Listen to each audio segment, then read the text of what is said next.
hacerlo realidad, cómo hacer la realidad esta propuesta. Partiendo desde el punto de vista del concepto de industrialización, en la cual nosotros nos enfrentamos a un proceso de transformación, tanto en la parte económica y social, en la cual la producción de bienes y servicios pasa de un estado manual o artesanal a realizar fabricaciones en masa, en volumen, utilizando maquinaria, tecnología y una organización de las empresas a gran escala, es decir, que tengan una estructura, que estén organizadas de una manera en la cual nosotros podamos responder a la demanda del mercado. La evolución que ha tenido desde la industria 1.0 hasta la industria 4.0, pues es bastante interesante, que hemos pasado desde una industria 1.0 en la cual se primaba el tema hidráulico y el vapor, pues aquí apareció en los años 1784 más o menos el telar. En la industria 2.2 se hace mucha reflexión sobre el proceso y la intervención de la electricidad y las líneas de montaje. Uno de los ejemplos más clásicos en esta segunda revolución, pues es el modelo de Ford, el modelo T, pasando a una industrialización 3.0 respecto a la automatización y producción electrónica y todo lo que tiene que ver con tecnologías de la información. Algunos ejemplos, pues el uso o la aplicación de robots y sistemas de control programado para aterrizar ya en una industria 4.0 en la cual se habla mucho de la automatización, la inteligencia artificial, la interconexión digital. Podemos ya apreciar que en el mundo existen fábricas inteligentes con la aplicación de una robótica muy avanzada y la personalización masiva de los productos. En base a esto, pues hemos realizado un análisis de aquellos desafíos a los cuales nos vamos a enfrentar como industria, ¿verdad? Como industria textil o industria de indumentaria, y también aquellas oportunidades en las cuales nosotros podemos apalancarnos hacia el futuro de la parte académica. Para arrancar, uno de los primeros análisis que se ha hecho de varios estudios que pues se pueden presentar y que tenemos en algunas revistas científicas, pues habla mucho sobre el desafío de la innovación y la modernización. La realidad nuestra de la industria ecuatoriana, obviamente, es aquella en la cual nos manejamos y todavía tenemos maquinaria obsoleta. Hay una escasa inversión en innovación, lo cual provoca justamente que nuestra productividad sea baja. En algunas ocasiones esta calidad, la calidad de los productos son castigadas por tal vez ahorrarnos la materia prima, por evitarnos algunos procesos o procedimientos que abaraten el costo, pero obviamente se va a castigar la calidad y nos obliga o nos impide a que tengamos una competitividad adecuada.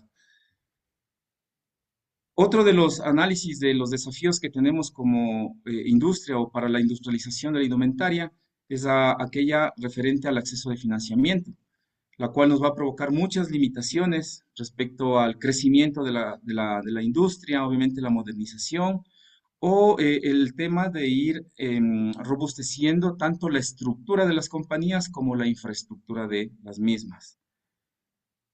Otro aspecto también como desafío está referente al tema de la competencia y la desigualdad. Em, Tenemos que tenerlo claro que dentro de nuestro país pues brilla mucho el tema del contrabando. También está pues apareciendo mucho el comercio ilícito y esta famosa cultura de precio que lamentablemente acá en nuestro país pues mientras más bajo sea el precio, entre comillas, es mucho más apetecido por aquella población que requiere estos productos, pero eso es uno de los desafíos de los cuales nos vamos a enfrentar. Y también existen algunos países en los cuales se exigen algunos subsidios desde el Estado para que puedan competir sus empresas a nivel global. Respecto a la sostenibilidad, haciendo una revisión de literaturas, pues se puede encontrar mucho que uno de los desafíos a los cuales nos encontramos es el tema de pasar de una economía lineal, obviamente, a una economía circular, en la cual se prime mucho el tema de diseños amigables con el ambiente, pues una reducción de la contaminación ambiental y evitar la evasión justamente de normas y la legislación vigente que tenemos. Otro aspecto importante que se puede encontrar en algunos trabajos académicos es el tema de capacitación y formación.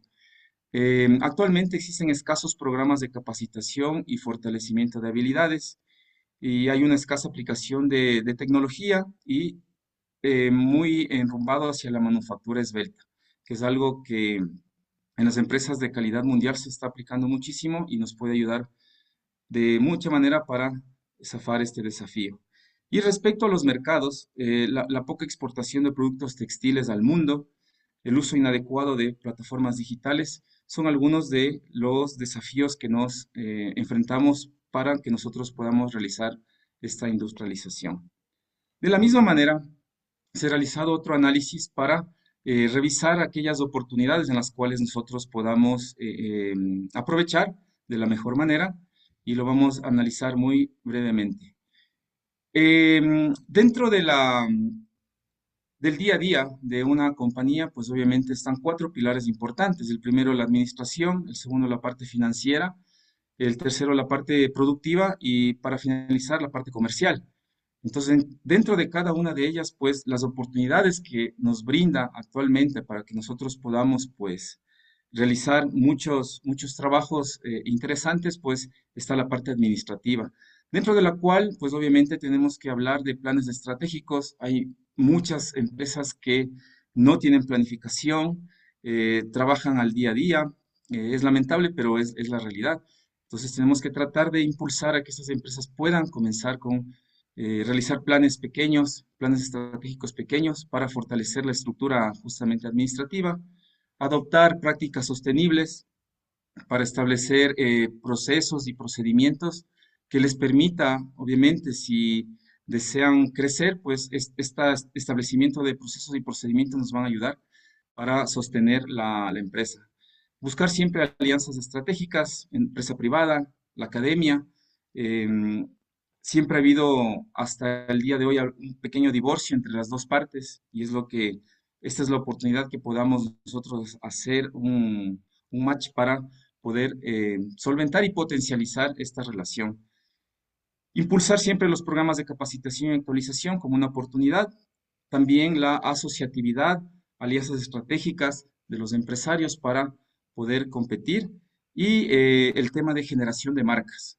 También es muy importante que nosotros podamos tomar esa oportunidad para el futuro de la industria.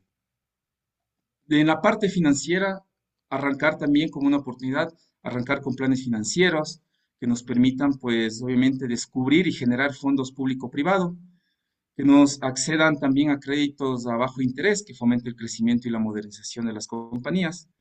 Un claro fortalecimiento de la infraestructura que nos pueda permitir, pues, reducir tiempos de producción, bajar costos y podamos ser competitivos en el mercado. Y siempre estar en la búsqueda de socios estratégicos.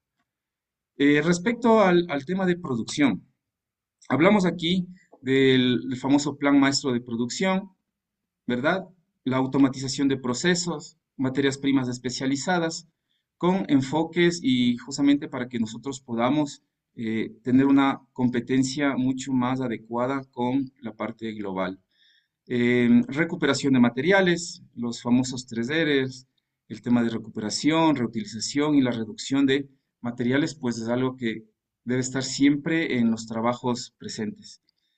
¿Para qué? Para que tengamos niveles óptimos de calidad, de producción y productividad. Y dentro de la parte del diseño textil, pues apostar por el tema de diseños autóctonos, sostenibles y apostar a la economía circular. Creo que por ahí también es una oportunidad muy grande que tenemos para poder solventar este tema.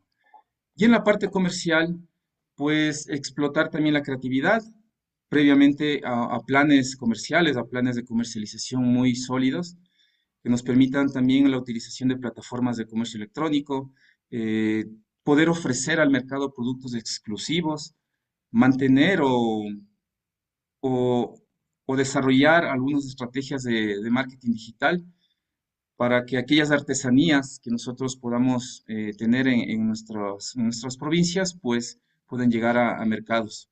De esta manera podamos competir. Y también algo muy importante en la parte comercial es la decantación hacia la logística y la cadena de suministro. Todas estas áreas que hemos podido revisar como oportunidades, pues obviamente nos va a decantar y nos va a dar un apalancamiento para que nosotros podamos tener una oportunidad desde la academia también para realizar proyectos de vinculación con la sociedad y proyectos de investigación científica.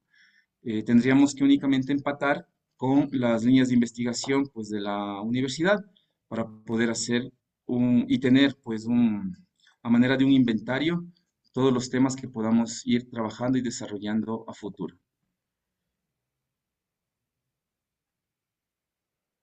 Muy bien.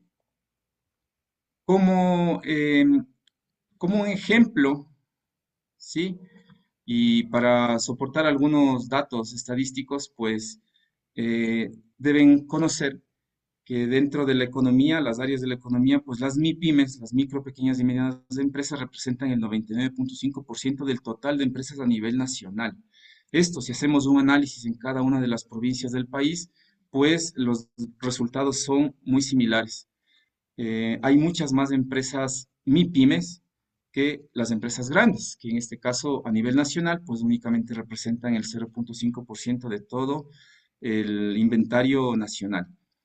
Un dato interesante que podemos encontrar que en el 2023 son datos que se han recolectado del INEC, sí, del visualizador del registro estadístico de empresas, pues ahí se puede encontrar y hay datos hasta el 2023. Todavía del 2024 no están cargados.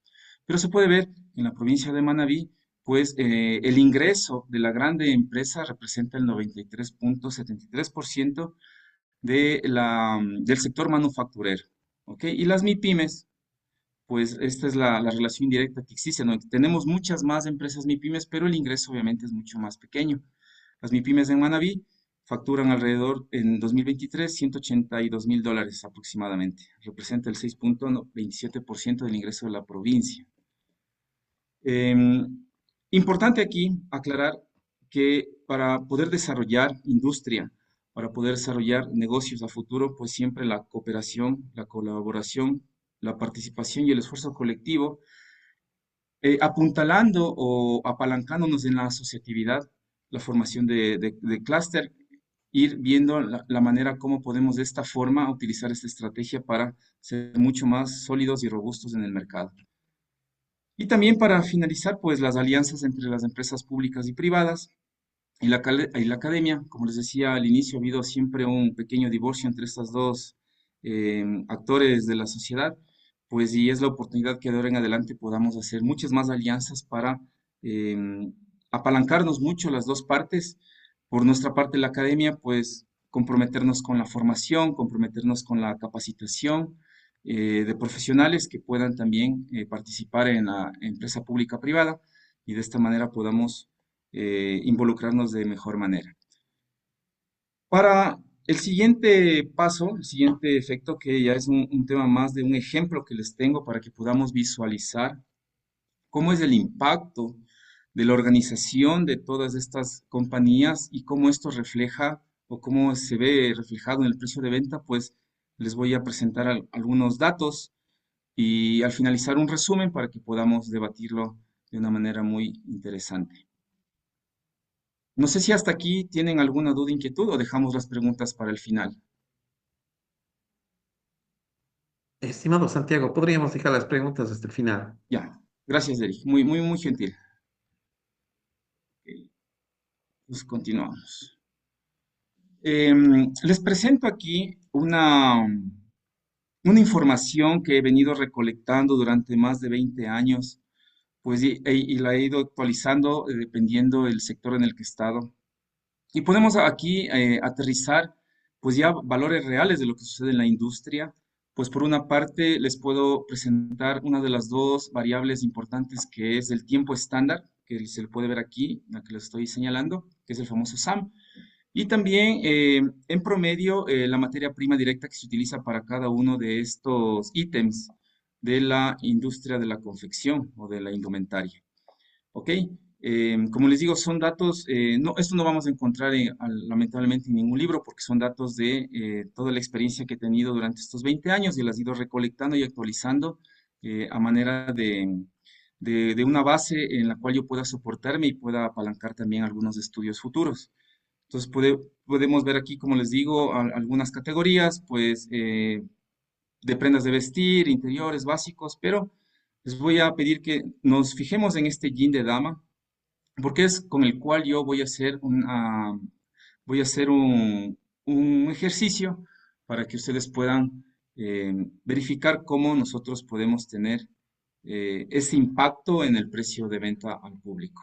¿Ok? Aquí tengo unos datos que son todas las variables que nosotros debemos descubrir, tenemos que irlas trabajando día a día desde los departamentos de producción, los departamentos de diseño, los departamentos de compras, el tema administrativo, el financiero, pues todo, tenemos una parte de responsabilidad en esta construcción de esta información. ¿Sí?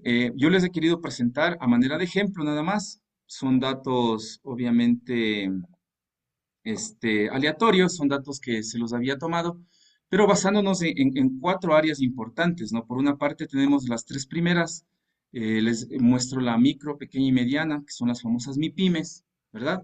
Y por un ejemplo para la empresa grande, para que podamos identificar ciertas variables, ciertos datos que nos van a ser muy representativos para poder calcular los precios y ver y realizar un análisis, pues, de estas cuatro sectores. Entonces, vamos a comenzar con una. Por ejemplo, cuando estamos hablando de eficiencia, según los estudios que se han hecho mínimo hace 5 años, ¿ok?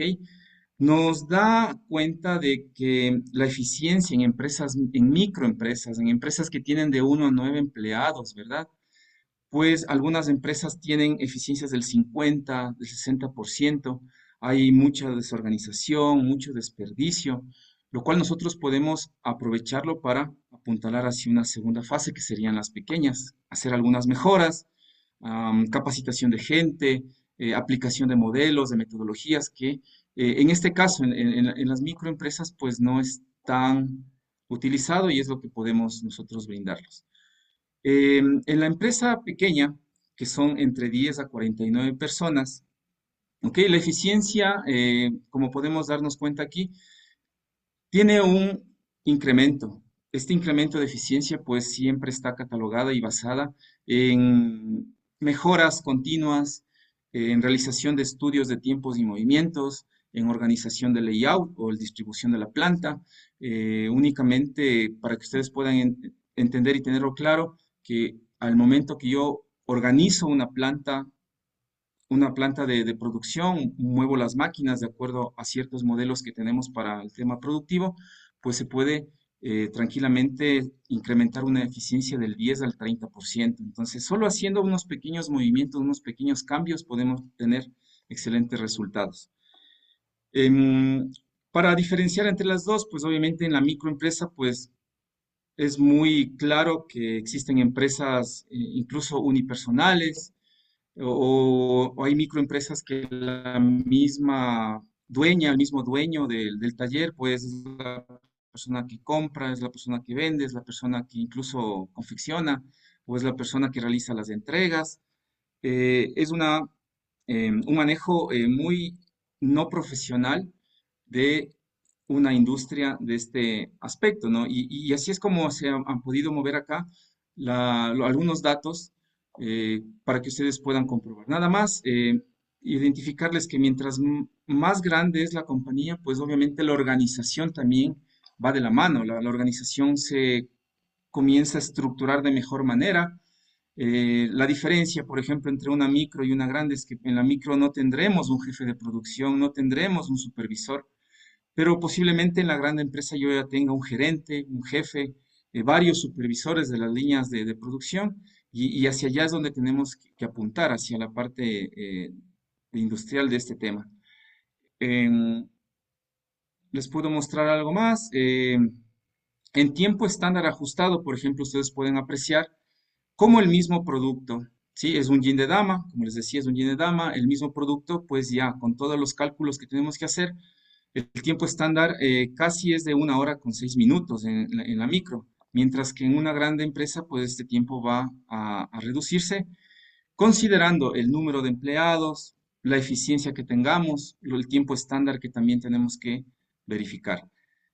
Para darles un resumen, como son datos generales nada más, les he presentado esta diapositiva a manera de resumen donde se pueden ver los indicadores más importantes, ¿sí? Y que se han venido desarrollando durante estos años de involucramiento con la industria. Como podemos apreciar aquí en esta tabla resumen, yo puedo identificar, como les decía también en la lámina anterior, el tema de la eficiencia en las microempresas es muy baja y relativamente va creciendo cuando la compañía también hace la misma evolución.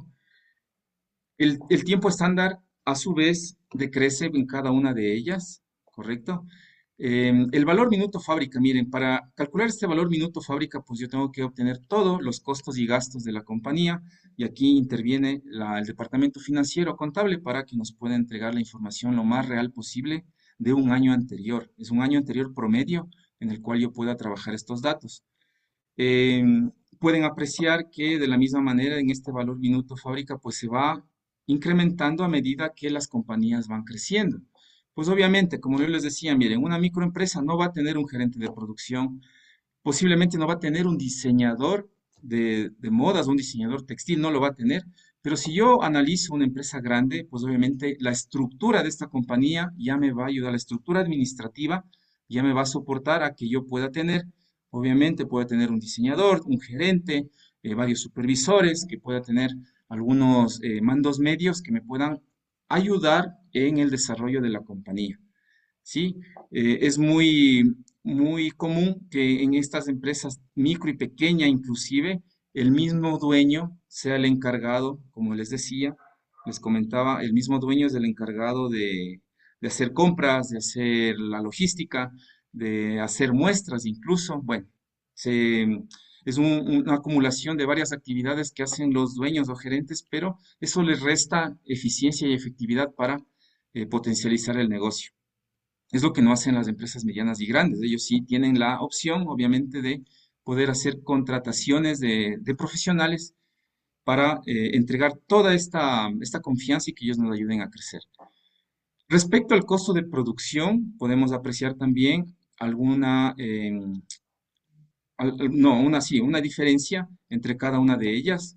Vamos a asumir que el margen bruto de ganancia pues se va a mantener para cada una de ellas, va a ser del 30%, y tenemos el precio de venta al público. El primer detalle interesante, mire, al momento que yo quiera negociar con alguna cadena nacional de retail, sí, hay algunos nombres conocidos, pero ellos siempre van a apostar, y es lo que hemos visto en los últimos años, apuestan siempre por aquel que tenga el precio más bajo. ¿Ya? No estamos hablando de castigar nada de calidad, no estamos hablando de volúmenes todavía, pero sí el primer detalle que les llama la atención es obviamente cómo construyó estos precios interesantes, ¿no? Sí, de alguna manera podemos ver que los precios van bajando dependiendo del tamaño también de la compañía. Este, competir a un microempresario, competir con el precio de venta que tiene un grande, pues obviamente es abismal, digámoslo así, y es muy potencial para que los negocios no los logre cerrar. Entonces tenemos que trabajar en esta parte donde si yo únicamente, como les decía, hago una organización de la parte interna de una compañía, pues esta eficiencia la podría incrementar en un 10, 15, 20, hasta 30%, dependiendo cómo yo pueda optimizar y aplicar todas las herramientas que existen en la actualidad para hacer esta mejora de la eficiencia. Es muy posible, es muy potencial que este precio pueda bajar, ¿sí? Em, pero como les decía, la gran idea de esto es de que nosotros podamos identificar que en los cuatro sectores, en los cuatro niveles de estas empresas, pues hay mucha oportunidad de hacer alianzas, de hacer muchos trabajos que nos puedan permitir pues avanzar. Respecto a temas de la utilidad operacional, pues aquí también nos podemos dar cuenta que cada una de ellas tiene su utilidad, ¿verdad? Y la gran afectación está en los gastos administrativos, financieros y de ventas, o los gastos comerciales. Podemos apreciar que mientras más grande es la compañía, sí, mientras más va creciendo el tamaño de una empresa, estos gastos van a subir.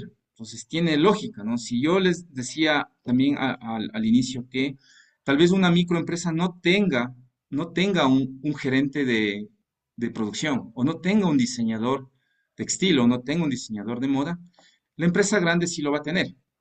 ¿Sí? Sí está por esa parte para que vean la lógica de estas, de cómo implica estos costos, cómo nos implican en los precios.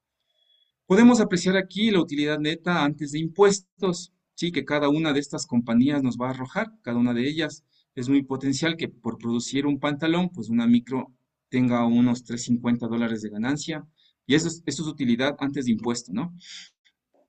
Y cómo cada una de ellas va, en este caso, va reduciendo su utilidad porque tiene una administración más grande. Pero ¿cuál es la ventaja de la parte industrial? ¿Cuál es la ventaja en números? ¿Sí? En números, hablando ya de temas económicos, la ventaja en números para estas empresas es su capacidad de producción. Las micro, estadísticamente, pues y las revisiones que hemos hecho últimamente, están entre 500 y 800 prendas al mes.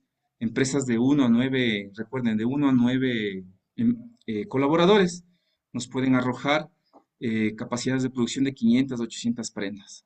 Lo mismo las pequeñas, tomado un valor muy promedio para hacer el ejercicio nada más.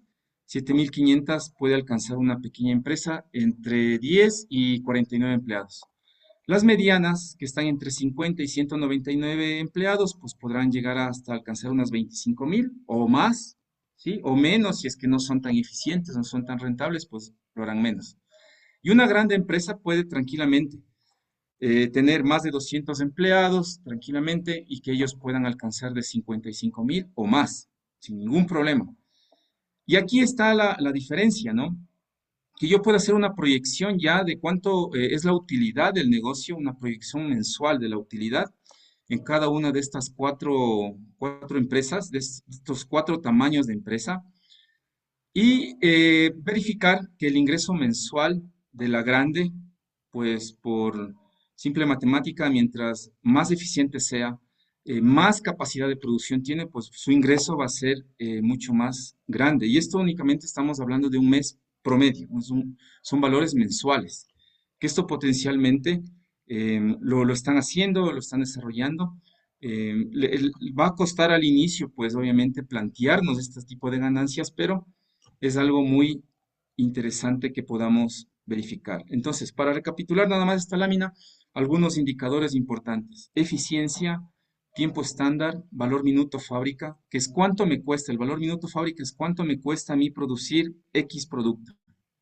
Y esto lo tengo con un valor por minuto, el cual me va a ayudar muchísimo a hacer los cálculos. Las proyecciones del mes también es importantísimo que podamos tenerlo. Los gastos, por siempre analizarlos, ¿no? Si es que tenemos algún inconveniente, pues lo más importante o tengamos que hacer un ajuste al precio, la compradora de alguna cadena me solicita que por favor me reduzca un poco más, pues hay algunas alternativas que podamos ir haciendo. Pero la idea es que siempre la parte productiva, la parte de los operarios esté cubierta y nosotros podamos ir para adelante. Entonces, esa manera muy general que he querido compartir estas ideas, que podamos nosotros ya irlo haciendo de una manera más cronogra- con cronogramas, pues mucho más establecida y más estructurada, con planes, que podamos ir haciendo esto más adelante y podamos compartir entre todos los compañeros. Em, entonces, ya para llegar a la parte final, como decía, cómo vamos a responder esta palabra con todos los análisis que se han hecho muy brevemente por medida del tiempo, pues cómo vamos a contribuir desde nuestra parte académica, ¿no? ¿Cómo vamos a contribuir? Pues obviamente la formación y programas de capacitación continua. Eso es algo que lo tenemos que solventar, solidificar, robustecer, pero siempre lo vamos a tener que elaborar. La generación de programas y proyectos de vinculación con la sociedad eh, es un input muy importante para que nosotros podamos pues conectarnos con las comunidades, comunidad científica, la comunidad académica, la comunidad empresarial. Es muy importante que podamos hacer estas conexiones.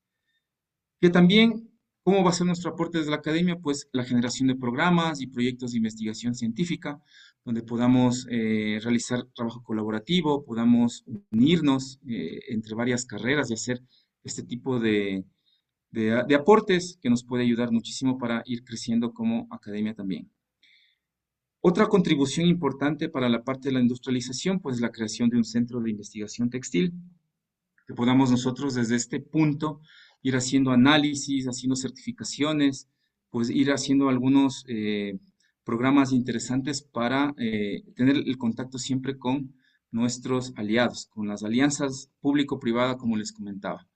Tenemos que conectarnos muchísimo para poder hacer una contribución mucho más interesante, mucho más técnica, que sea un trabajo colaborativo muy, muy interesante y que los resultados pues se vean a futuro. La creación también de un observatorio de indumentaria que podamos obtener de esta manera, se pueda contribuir de esta manera a la industrialización, que tengamos siempre información, que podamos dotar a estas empresas, tanto a las MIPIMES como a las grandes, pues les podamos dotar de información actualizada, información que sea resultado de los trabajos académicos y que nosotros también podamos tener una creación de un laboratorio de pruebas técnicas textiles. De esta manera es un aporte que nosotros daríamos, o de la manera como se contribuiría desde la academia a la industrialización. Esto tiene mucho que ver y obviamente en la parte académica nosotros el resultado final, pues el resultado nuestro desde nuestra trinchera será la producción científica y trabajos académicos de alto impacto que pueda ser difundido y se pueda esto alcanzar o llegar a todas las comunidades, como les había dicho, comunidad científica, comunidad académica, la comunidad empresarial, y podamos tener ese lazo y esa alianza siempre entre las dos partes, que creo que es lo más importante y que podamos destacarlo. Muy bien. Eric, hasta aquí mi intervención.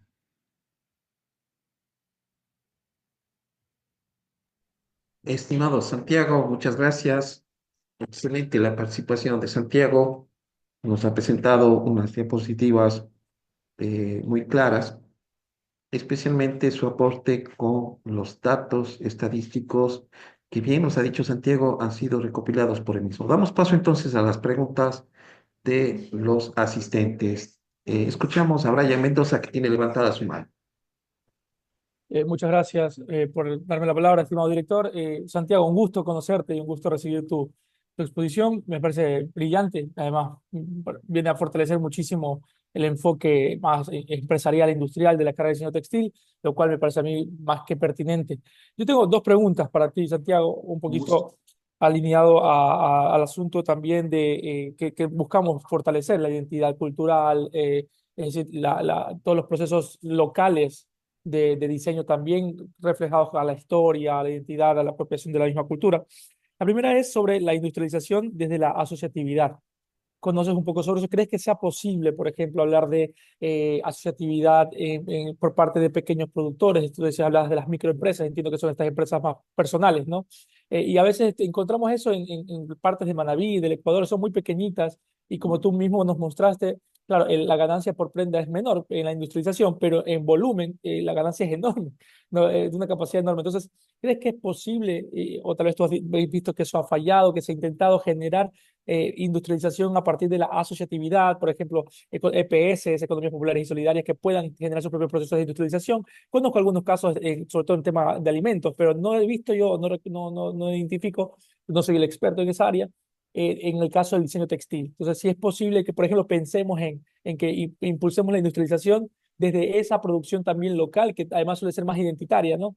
En el caso de la carrera. Y la segunda pregunta es, ¿cuál es el espacio del diseñador textil, entendiendo nuestros estudiantes, ¿no? Los que se vayan a graduar en el proceso de diseño? Por ejemplo, tanto cómo entrarían o podrían entrar a tu criterio en las micro, pequeñas y medianas empresas, entendiendo lo que tú decías, que justamente que tienen mayor margen de ganancia porque tienen menos personal. Y a veces el mismo dueño hace todo y seguramente el mismo dueño hará el diseño o lo copiará o lo agarrará de donde lo pueda encontrar. Y entonces puede ser que eso sea un limitante para que justo ese es el mayor cantidad de empresas. Tú nos decías, la mayor numerosa, las más numerosas son las micros y pequeñas. Entonces, puede entrar ahí el diseñador textil, el licenciado diseñador textil, ¿cómo podría entrar? Tal vez como un consultor, tal vez como un mismo servicio para varias, o las asociamos para que entre todas contraten un diseñador, pensando un poquito en el espacio laboral. Y en el caso de las grandes, cómo el diseñador también puede entrar a innovar, porque entiendo también que en la industrialización pues tienes un mismo diseño que lo haces 1.000 o 2.000 o 3 millones de prendas iguales, justamente por eso es la importancia de la industrialización. Pero ¿cómo podemos innovar, por ejemplo, en ese caso? ¿Crees que es posible o complicaría mucho los procesos de industrialización e incluso para la impronta más cultural, por ejemplo? O el diseño puede ser muy general porque tiene que ser vendido en todos lados, pero podemos, por ejemplo, industrializar diseños distintos de diferentes culturas, o crees que eso es un reto que podríamos tener que analizar, ¿no? E innovar, porque tendríamos diseños diferentes todo el tiempo y no sé si se puede industrializar diseños muy diferentes, muy distintos constantemente. Y esas dos preguntas. Muchas gracias, Santiago. Sí, con gusto, Brian, muy amable. Vamos con la primera, tema de asociatividad. Em, en estos años que he estado involucrado con la parte de la academia y en los proyectos de vinculación que hemos realizado, he visto los dos escenarios, el que sí funciona y aquel que tuvo complicaciones. Voy por el primero. Hemos realizado algunas intervenciones con asociaciones en los cantones de Quito, en parroquias como Amaguaña, Cangagua, que eso es en Cayambe, y una intervención que hicimos en Santo Domingo de los Colorados. La idea es justamente poner las reglas claras desde el inicio a todos los asociados porque es muy fácil detectar en las personas que existe mucha, te podría decir, mucho recelo, mucho celo, digamos, celo técnico, ¿no? Y que no son tan abiertos al momento que se hace este tipo de trabajos colaborativos, no son tan abiertos a expresar sus fórmulas, digamos así. Pero hemos obtenido algunas referencias interesantes de que se ha podido realizar esta asociatividad. Y aquellas en las cuales no, definitivamente no se logró, es porque primó justamente el bien individual. En lugar del bien asociativo, pues obviamente los resultados van a ser mucho más impactantes, nos vamos a unir muchos más, como dice aquel dicho popular, la unión hace la fuerza, ¿verdad? Hay muchas más personas, pues obviamente vamos a tener mucho más impacto. Posiblemente si no les damos desde el inicio los objetivos, las realidades, los valores, incluso cuánto es lo que tú vas a aportar desde la parte productiva y cuánto es lo que tú vas a recibir, obviamente la gente es como que tiene algún rechazo en ese aspecto, ¿no? Espero haber contestado con la asociatividad. Y respecto al espacio del diseñador, mira, todas necesitan un diseñador. Yo he visto, he comprobado en la parte ya de la empresa privada que incluso las micro, pequeñas, cuando tienen alguna oportunidad de negocio, pues tienen que convocar a una diseñadora. Obviamente diseñadora de moda, diseñadora textil, que le pueda colaborar entregando algunos bocetos, algunas ideas para que se pueda de alguna forma, pues, negociar con la parte comercial. Eso sí existe. El campo es muy amplio. El campo radica desde que el diseñador textil podría trabajar en temas posiblemente creativos, que es lo más fuerte de ellos, ¿no? La parte de creatividad, la parte de propuestas, el tema también, si vamos un poco más ya al tema de producción, tranquilamente nos pueden encargar hacer ese puente muy interesante que es desde la parte de diseño y la parte de producción que creo que en algunas ocasiones y muchas de las que yo he visto son puentes a veces muy quebradizos, muy que no están tan conectados, pero yo estimo que el diseñador textil desde ese punto de vista técnico nos puede ayudar a hacer ese puente para el tema de comunicación. La creatividad que te había comentado y respecto a cómo potencializar, ¿no? El tema de la parte cultural, el tema de la parte pues de las artesanías en sí. Yo considero, y todos van a estar creo que de acuerdo conmigo, que el Ecuador es muy rico en temas de artesanía. Si tú ves desde el Carchi al Macará y desde la parte insular hasta el oriente, pues tenemos muchas potencialidades para explotar en el buen sentido de la palabra, ¿no? Explotar pues todo el tema cultural y la parte artesanías. Creo que esas son las contribuciones desde mi punto de vista, Brian. Muy amable. Gracias, gracias Santiago por la respuesta. Le escuchamos ahora a Rocío. Buenos días, Santiago, un gusto. Y Buenos días. yo estoy aquí un poco complicada porque tengo algunos interrogantes con respecto a este comunicado tuyo tan interesante, porque realmente es como que se dispara en diferentes direcciones, ¿no? Tenemos, mirando cada una de tus presentaciones, tenemos varias aristas, entonces eso me despierta eh, tengo algunas preguntas con relación a cada fase de lo que nos acabas de mostrar. Entonces, creo que voy a reducir un poco. La primera de ellas es en el tema este de la producción convencional, de ropa convencional. ¿Cómo nos vemos nosotros, el mercado local? ¿Cómo se ve afectado con relación por ejemplo, al mercado de producción china que entra al país con prendas sumamente económicas, ¿no? Entonces, ese es un precio que cuando hablamos de una gama convencional, evidentemente nos afecta, porque hay personas a las que no les interesa la marca o no les interesa la originalidad, que buscan prendas bonitas, prendas que estén al día y sobre todo que sean económicas, ¿no es cierto? Cómo estos ítems que tú nos expones en cuanto a la pequeña, mediana y gran industria afecta a nuestro mercado. La siguiente, estos gastos administrativos que se tienen en cuanto a la producción textil. Hay casos, es sabido en algunos análisis que he hecho, que muchas de estas empresas, sobre todo las empresas pequeñas, me mantengo todavía en la línea de producción convencional, tienen maquila. Cuando tuvimos esa crisis económica tan fuerte, muchas de las empresas medianas inclusive tuvieron que cerrar y se mantuvieron en perfil bajo. Y entonces ellos lo que tienen ahora es una producción, la misma producción que tenían antes, pero ya no es una producción interna, sino una producción externa. Y utilizan maquila, utilizan diferentes talleres para a la final hacer su último artículo dentro de y sale con su marca. Esto también cómo afecta a la producción y el tema el ítem de réditos que queda a favor del que trabaja en maquila.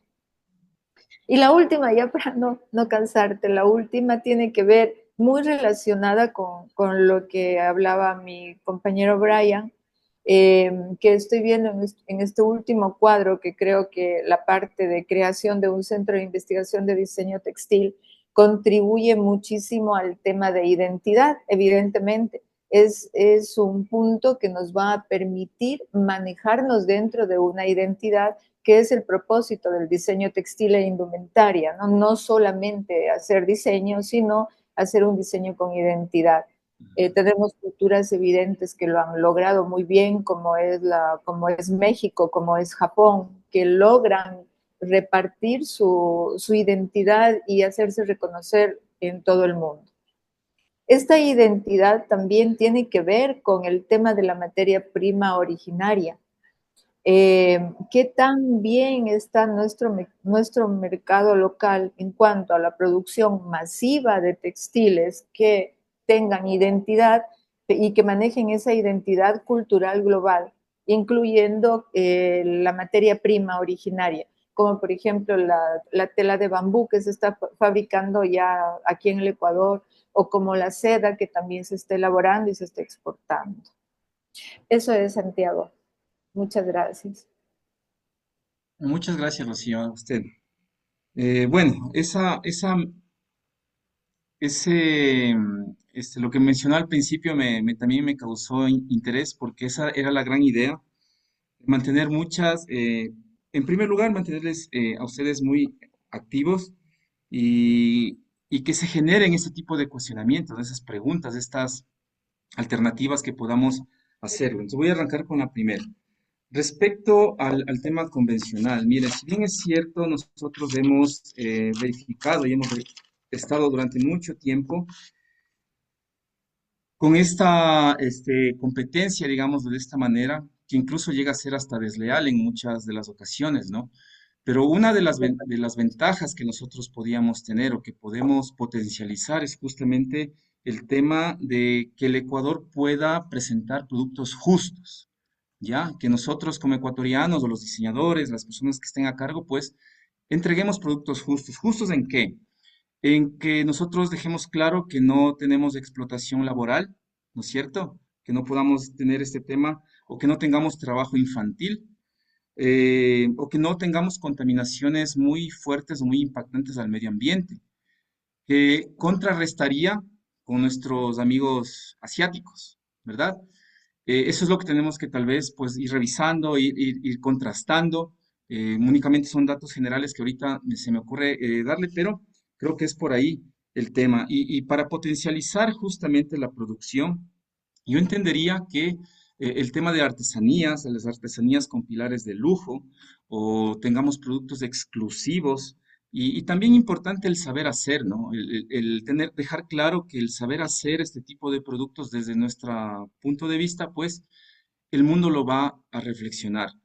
Respecto a la identidad, pues sí, es cierto, si a mí me dicen Perú, con el país Perú, a uno ya se le viene a la mente una de las marcas país que ellos manejan muy bien, que es este tema de las líneas de Nazca, ¿verdad? Cuando uno se dice Perú, ya en su cabecita está su línea de Nazca lista ahí. Eso es algo, una potencialidad que también lo tenemos que hacer desde acá. Como les decía, hice algún trabajo de vinculación en esta parroquia de Cangagua, en el cantón Cayambe, provincia de Pichincha. Y es tan increíble como el trabajo multidisciplinario que se realizaba, pues obviamente con diseñadores gráficos, con diseñadores de moda, diseñadores textiles, pues ese trabajo se anclaba en en unos solos modelos, en unos solos bocetos con los cuales pues esta gente logró rescatar eh, de la cultura inca, logró rescatar pues de su recolección de hortalizas, de vegetales, pues sacaron algunos temas icónicos que fueron utilizados en una campaña publicitaria y también en una campaña de promoción en la parte digital. Uno de los productos más relevantes que fue la aplicación de estas partes identificativas de esta parroquia, fue en el uso de camisetas, de mochilas, como a manera de estampaciones, de bordados, y es como se puede ir generando este tema de identidad, ¿no? Potencializar mucho más del gobierno, pues ustedes saben que eso siempre lo vamos a requerir, hacer estas alianzas, como les decía, para que podamos potencializar todo este tipo de detalles. Y creo que se me quedó alguna más. Ya, y para finalizar, Rocío, el tema de las maquilas, eso es muy importante también. No es desconocido hasta hoy, pues, las compañías que están trabajando directamente con algunas cadenas de retail conocidas del país, empresas muy grandes, pues, su capacidad de producción no llega a abastecer. Y la única manera que ellas tienen es buscar un tercero, buscar a alguien, un aliado que me ayude a cumplir esa cuota de producción para poder obtener estos costos interesantes, ¿no? Eh, no está reglamentado el tema de maquilas. Lo que le podría decir es que, claro, desde la empresa grande, mediana o pequeña, pues ellos son responsables directos también o socios responsables con lo que pueda pasar con la producción. Si yo mando como productor grande, cojo una maquila, envío mi producción, diga usted unas 5.000 prendas de envío a X maquila, en muchas ocasiones la parte de la calidad o el control de la calidad o el control del proceso se descuida. Ya no es, pasaría a ser parte de la maquiladora cuando no es así, porque el negocio lo hizo la empresa grande, no la maquila, ¿no es cierto? ¿Sí me entiende esa parte? Entonces, las responsabilidades de la empresa grande. Lo que sí hemos visto acá en algunas empresas que tienen ya una estructura muy interesante es que, obviamente, por esta petición del mercado de generar más producción, pues tienen que contratar, pues obviamente más supervisores, personas que irán a las maquilas, a hacer unas visitas, a revisar procedimientos, procesos. Bueno, En fin, ese es el tema. Y en la parte de la ganancia sí le podría decir que ganan las dos partes, o sea, en escalas, pero ganan las dos partes. Espero poder ayudado, Rocío, Muchísimo, mucho. Muchas gracias, Santiago. con gusto. Estimado Santiago, te agradecemos muchísimo tu participación. Ha sido muy elocuente tu ponencia y realmente hemos recibido datos muy interesantes y muy motivadores. Teresita, pues a Con continuación gusto. damos paso a su persona. Muchísimas gracias. Primeramente, felicitar al ponente del día de hoy, Santiago, excelente ponencia. Y para continuar con este webinar, pues tenemos la presentación del ponente Esteban Acosta Barrén. Él es antropólogo, arqueólogo con amplia experiencia en investigación y conservación del patrimonio arqueológico. Realizó su pregrado en la Universidad Católica del Ecuador y obtuvo su maestría en la Universidad Federal de La Para en Brasil. Además, ha fortalecido su formación con cursos en el Museo Nacional de Etnología de Osaka, Japón. Sus intereses de investigación se centran en la arqueología de la alimentación y la zooarqueología, áreas en las que ha desarrollado importantes estudios.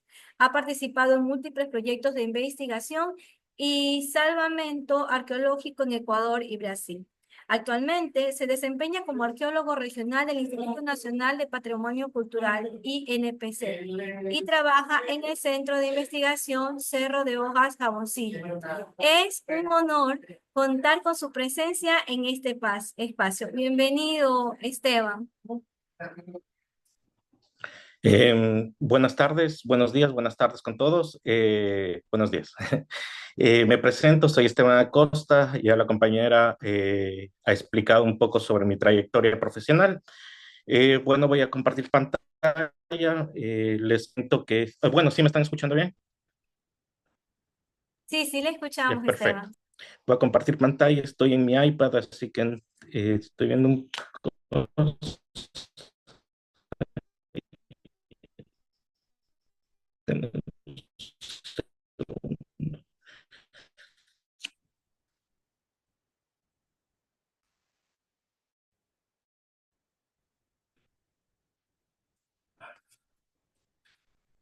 segundo.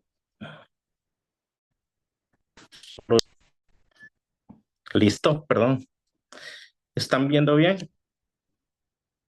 ¿Escuchan? Se logra. Recién podemos verlo. Ahí, perdón. ¿Me escuchan? Sí, sí, le escuchamos. Ya, perfecto, comienzo ya.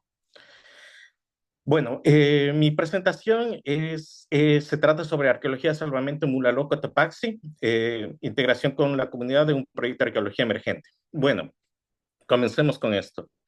Bueno, en primer lugar, Mulaló, como saben, o los que no conocen, se encuentra en la provincia de Cotopaxi.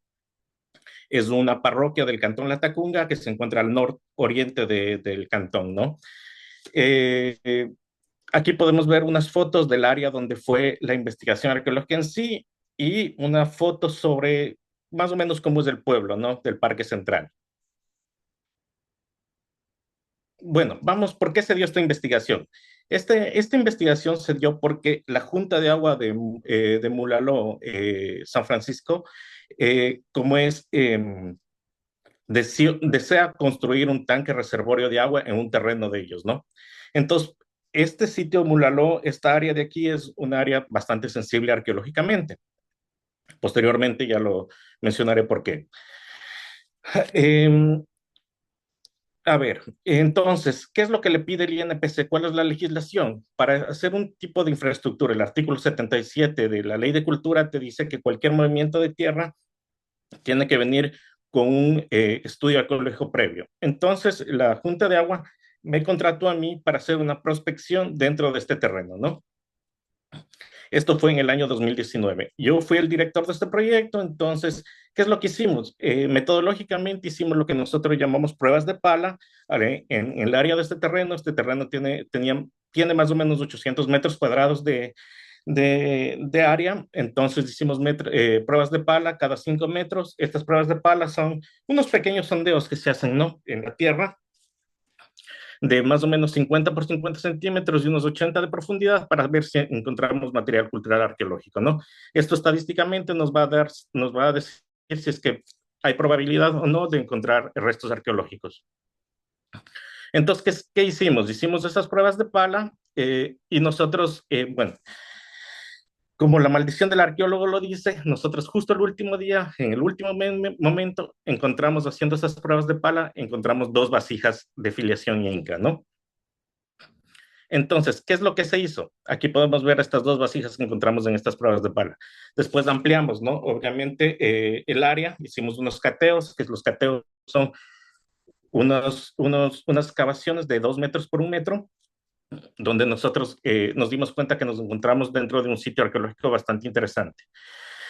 No sé si pueden ver en la foto de la derecha, encontramos algunos, aparte de la vasija, encontramos unos pequeños dientes, ¿no?, humanos que estaban junto a esta vasija de color naranja. Entonces, ¿qué es lo que nosotros hicimos en nuestro informe y qué es lo que se propuso? ¿Qué es la recomendación que se emitió? Es que si se quiere hacer el tanque de agua ahí, se tiene que hacer un rescate arqueológico. Bueno, el INPC en el 2020 aceptó este rescate arqueológico y le dijo que el municipio de Latacunga, bajo las competencias del COTAD, tiene que ayudar para hacer este rescate arqueológico, ¿no? Entonces, el municipio de Latacunga me contrató para hacer este trabajo. ¿Qué es lo que hicimos? Bueno, este trabajo es un trabajo de rescate arqueológico, ¿no? ¿De qué se trata el rescate arqueológico? El rescate arqueológico se trata de nosotros salvaguardar el patrimonio cultural, tanto los objetos como la información que sale de ahí, para que se puedan construir obras de infraestructura moderna, ¿no? Que es lo que la comunidad deseaba.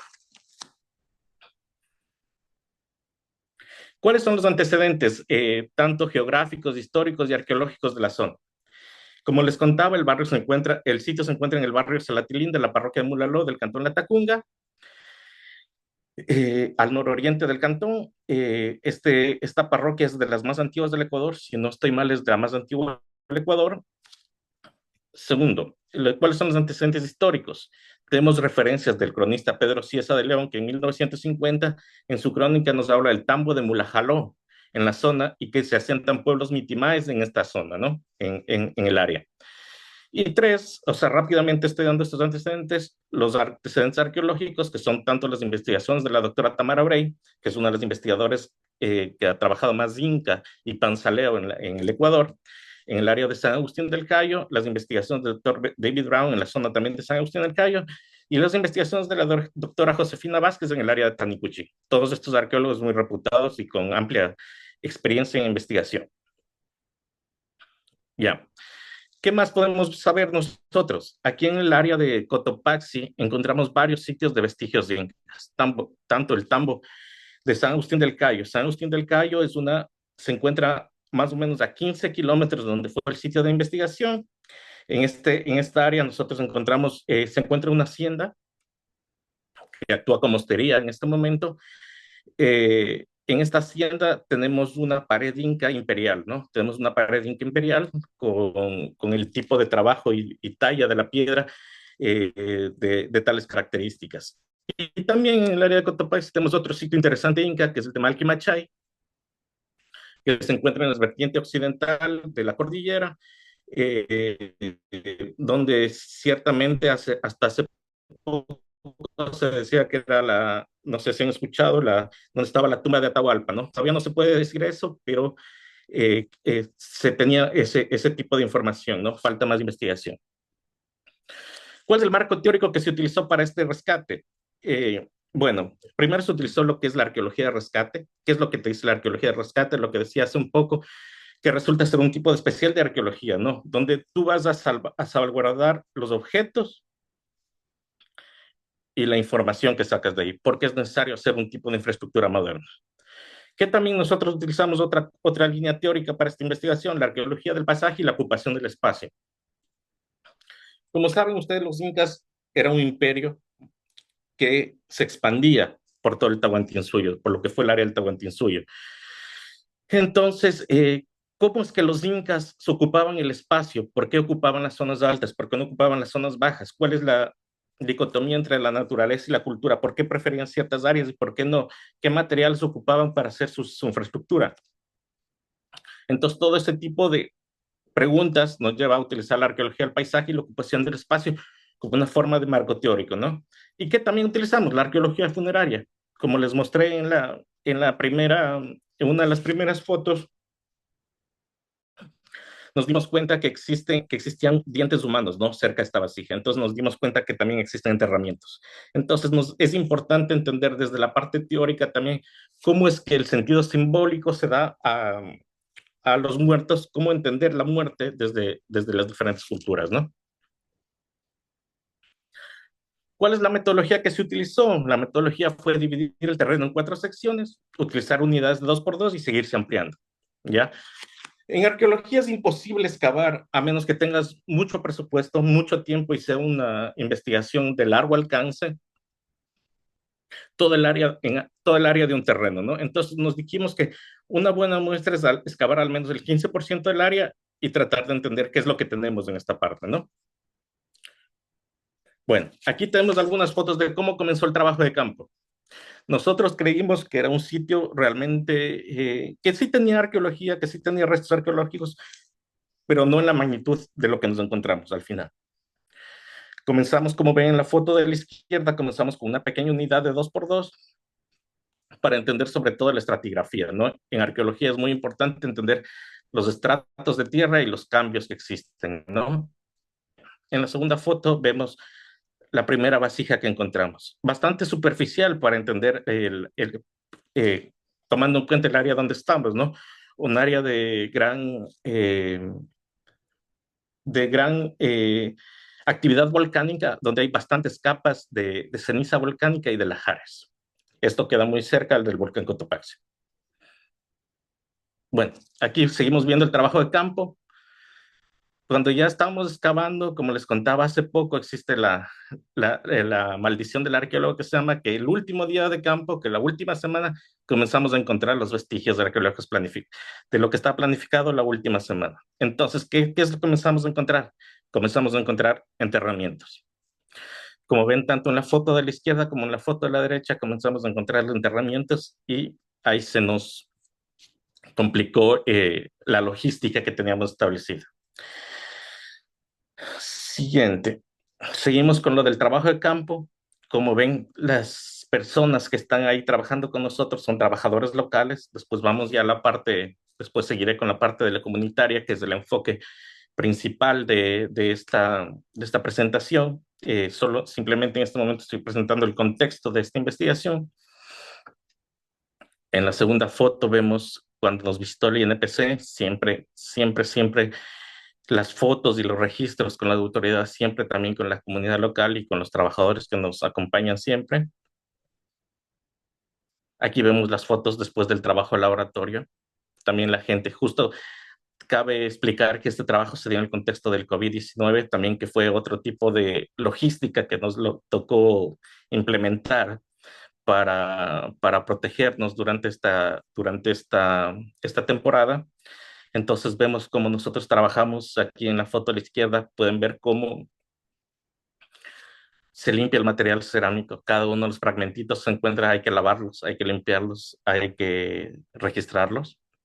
En la segunda foto vemos cómo estamos haciendo la limpieza de las vasijas encontradas. Igual las fotos del laboratorio, ¿no? El trabajo de laboratorio que es bastante, el trabajo de laboratorio primario que se llama, ¿no? Que es el de limpieza y clasificación que se hace en campo, porque los análisis siguen después de que ya se acaba el campo. Bueno, aquí podemos ver parte de lo que se encontró. Se encontraron 26 vasijas, objetos cerámicos de filiación inca, con algunas características de la cultura chimú también, y también con algunas características de la cultura panzaleo de la zona, ¿no? Aquí podemos ver una vasija aribaloide, no es un aríbalo en sí, tiene las características. La segunda foto es una botella aribaloide, que también tiene algunas características, pero no es en sí, es una deformación del aríbalo, que es una vasija típicamente inca. En la tercera podemos ver una vasija tipo Beaker, que es una vasija típica inca, ¿no? Si ven esa asa que tiene en la parte de arriba, esa asa es una característica típica de la cultura inca, de las vasijas de la cultura inca. Y por último tenemos un aríbalo inca. Este sí tiene las características de un aríbalo, ¿no? Las dos asas, el botón que se llama, representa el jaguar, que es lo que dicen, y las dos asas en los bordes, ¿no? Siguiente. Así es como quedó al final nuestra excavación arqueológica, ¿no? Como pueden ver, una excavación arqueológica toca hacer sistemáticamente y científicamente, se excava por niveles aleatorios o por capas de tierra, siempre tiene que ser cuadriculado. La cuadriculación es lo que nos permite tener un control de los estratos y de lo que se va encontrando, siempre registrando cada uno de los estratos, siempre registrando cada uno de los objetos y los rasgos que nos van asomando, ¿no? Ya, aquí tenemos un diagrama de la excavación. Como pueden ver, tuvimos cerca de 3 enterramientos. En uno de los enterramientos encontramos un anillo de plata con una piedra verde. ¿Qué es lo que nos está diciendo este anillo de plata? Y que es una de las informaciones más importantes de esta investigación, de los aportes que se tienen. Este tipo de enterramientos ya son una transición entre lo inca y lo colonial. Estamos seguros que ya hubo contacto con los españoles cuando tenemos este enterramiento. En el número 2 que tenemos es lo que se llama vidrio veneciano. Entonces, esa es otra de las pruebas que nos está diciendo que ya hubo contacto con los españoles. En tercer lugar, tenemos una fibra textil y en el cuarto, unas herramientas de piedra encontradas en una de las tumbas. Bueno, vamos con lo de la comunidad, que es lo que que es lo básico para mí para la presentación en este punto. Nosotros para hacer este trabajo, nosotros contratamos a 6 personas del lugar. Pero ¿cuáles las condiciones que yo puse para la contratación de las personas? Que tiene que haber equidad de género, ¿no? Entonces se contrató 3 mujeres y 3 hombres para ayudarnos en las labores de excavación. ¿Qué es lo que hace esto importante? Rompe estereotipos de que solo los hombres pueden trabajar en el campo y en trabajos fuertes, ¿no? De campo. Nosotros queríamos hacer un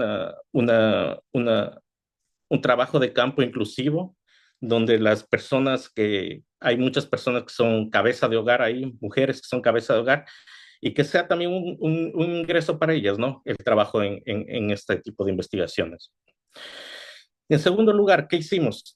Cuando ya acabamos la investigación, hicimos una presentación de las vasijas y de la investigación en sí para la gente local. Entonces, en el sitio mismo de investigación de campo, nosotros armamos unas carpas, pedimos ayuda a la junta parroquial y les presentamos. Les dijimos, miren, aquí está, esto es lo que encontramos.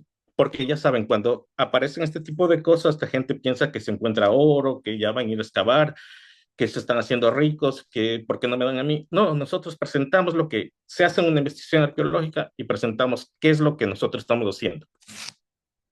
Igual mientras excavábamos, nosotros decíamos, cualquiera puede venir a ver, pero simplemente tienen que avisarnos para prepararnos, ¿no?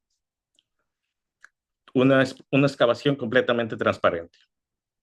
Aquí seguimos viendo fotos de lo que fue los trabajos con la comunidad, de lo que las personas de la comunidad y del cantón La Tacunga también vinieron a ver y de otras partes del país, porque cabe anotar como anécdota que esto se hizo tan famoso que hubo entrevistas incluso de la agencia EFE de España, de RT de Rusia, del Comercio, del Universo, fueron de Teleamazonas, de Coavisa, fueron a hacerme entrevistas acerca de esta investigación.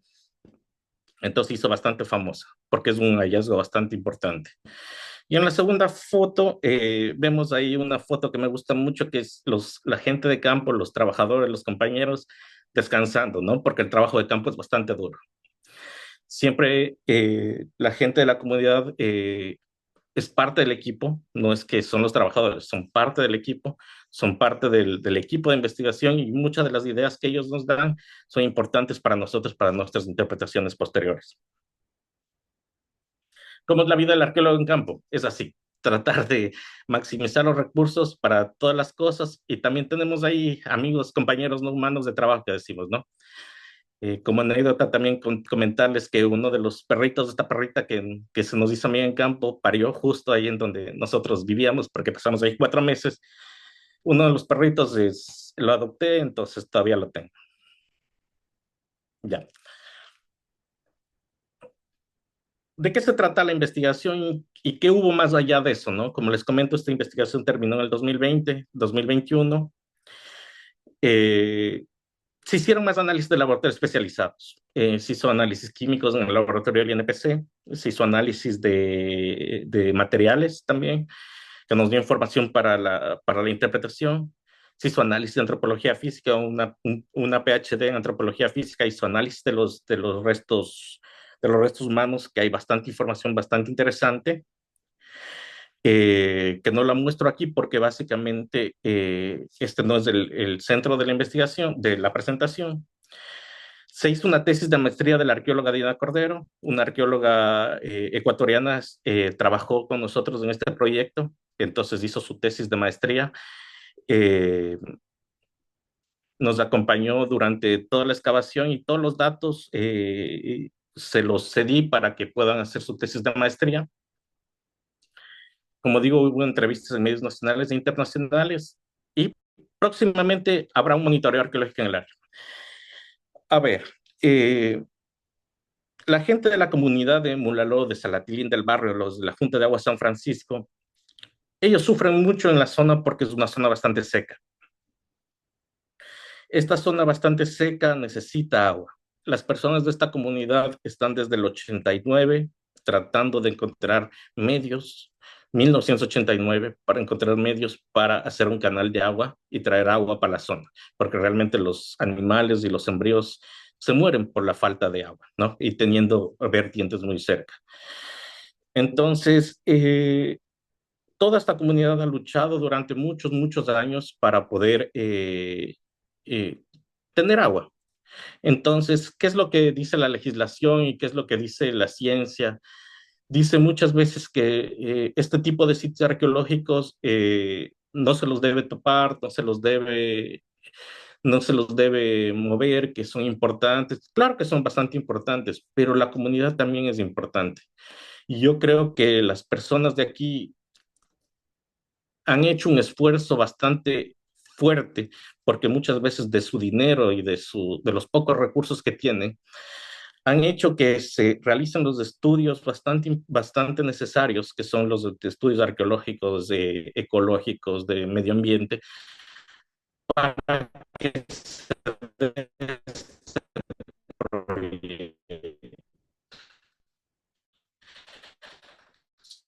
son más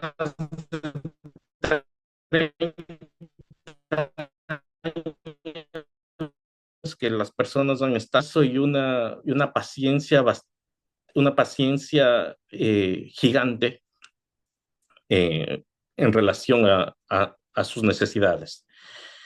¿Qué es lo que quiero decir con esto? Que es importante y es necesario y se puede tanto salvaguardar la arqueología científica, la investigación, los datos, los objetos arqueológicos, es compatible con la infraestructura que se necesita para las personas de una comunidad, ¿no? Se tiene que tener un esfuerzo tanto desde la academia, tanto desde el Estado, tanto desde los gobiernos locales y los investigadores para poder llevar a cabo este tipo de proyectos, ¿no? Hacer bien las cosas, hacer como se tiene que hacer. La legislación está, no son camisas de fuerza. Nosotros como academia tenemos que abrir el diálogo y abrir el debate hacia las entidades nacionales de control, hacia los GATS locales, para que estos GATS locales y las entidades de control, ¿cómo es? Discutan estos temas, ¿no? Discutan estos temas. Muchas veces paraliza obras por ciertas cosas, pero se tiene que dar prioridad a las comunidades. Para mí la comunidad, las comunidades rurales, las comunidades urbanas son los que tienen que siempre verse beneficiados, tanto de la arqueología, tanto de las infraestructuras, tanto del agua que tanto necesitan, ¿no? Entonces, por eso va una reflexión final que tengo, que es la arqueología nunca debe estar al servicio del ego de los investigadores, porque muchas veces está al servicio de eso, ¿no? La arqueología tiene que estar al lado de la comunidad. Eso es básicamente lo que quería presentar. Como les comentaba, próximamente habrá un monitoreo arqueológico. Yo me he desentendido un poco de esta investigación porque he estado trabajando en una institución pública y saben que cuando se trabaja en una institución pública uno no se puede ligar a muchas cosas, entonces probablemente retome pronto esta investigación y se puedan sacar más datos, ¿no? Pero siempre trabajando al lado de la comunidad. Creo que en este tipo de temas es más importante las preguntas que me puedan hacer. Si es que me he saltado algo o tienen alguna duda, no duden en mencionarme, ¿no? Muchas gracias.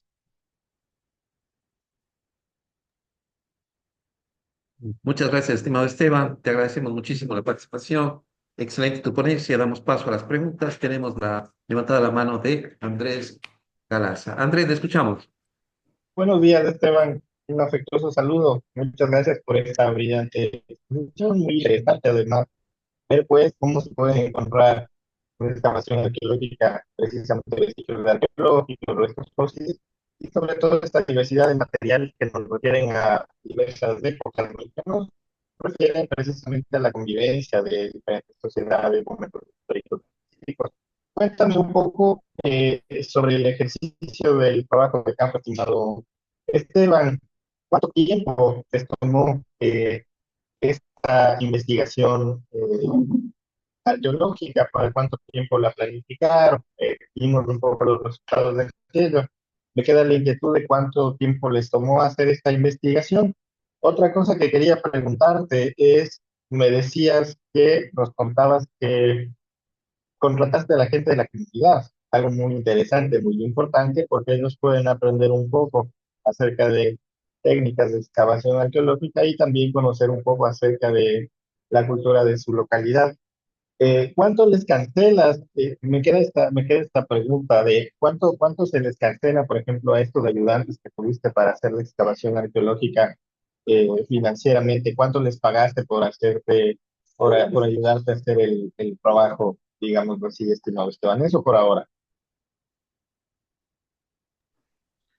Muchas gracias por la pregunta, por las preguntas. A ver, la primera pregunta, a nosotros nos tomó básicamente la excavación de esa área de la que vieron al final, nos tomó 4 meses, ¿no? Un equipo de 8 personas, 8 o 9 personas, eh, excavando científicamente, súper suave, como les digo, encontramos 3 esqueletos, entonces eso todavía se va mucho más suave en la excavación, en el registro, porque se tiene que registrar cada uno de los pasos de lo que se tiene. Entonces nos demoró 4 meses solo de excavación de esa área, ¿no? Como les digo, el sitio al parecer continúa hacia el terreno de al lado, pero ya no existía presupuesto para seguir excavando. Todavía sigue ahí enterrado, por suerte, que se puede seguir investigando posteriormente y eso realmente se puede salvar, ¿no? Por otra parte, la segunda pregunta, ¿cuánto se les pagó? Nosotros pagamos $550 de cada una de las personas por mes. Todas las personas estaban afiliadas al IES y los beneficios de ley, ¿no? Que cada una de las personas es su derecho. Entonces, cuando terminó el segundo mes, se les hizo el contrato por 2 meses, terminó el segundo mes, se les liquidó como tiene que ser, ¿no? A cada una de las personas y todo en el orden del derecho. Muchas veces en otros proyectos cada uno sabe cómo manejan, ¿no? No es una crítica, pero se les paga por día o se les paga de otra manera. Pero yo creo que lo justo es pagarles así, ¿no? O sea, como con todos los beneficios que les otorga la ley. No sé si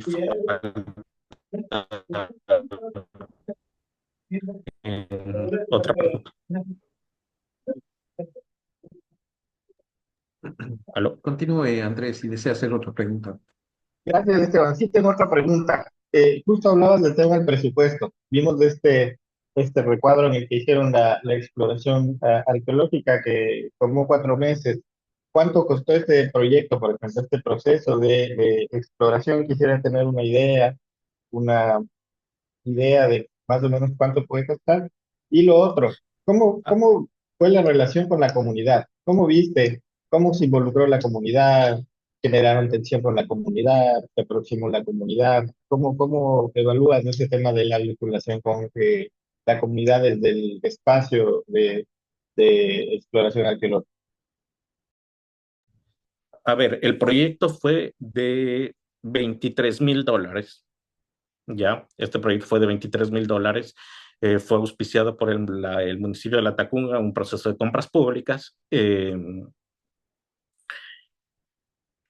Bueno, sin ahondar mucho, es bastante difícil trabajar con compras públicas. En ese sentido, hay que organizarse bastante bien.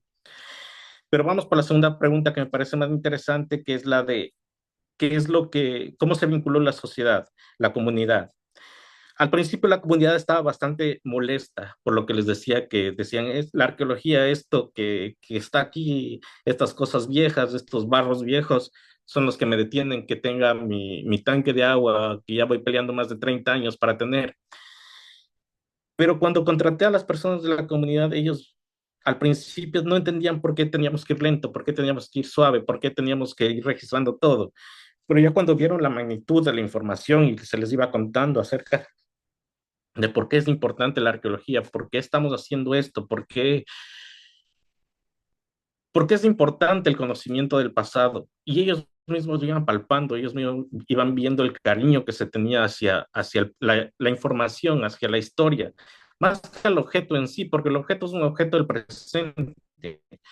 Entonces, ellos mismos iban valorizando, ¿no? Iban contando. Ellos me iban diciendo, teníamos a una madre de familia que decía que a los hijos todas las noches, los hijos le pedían que les cuente qué es lo que habían encontrado en la investigación.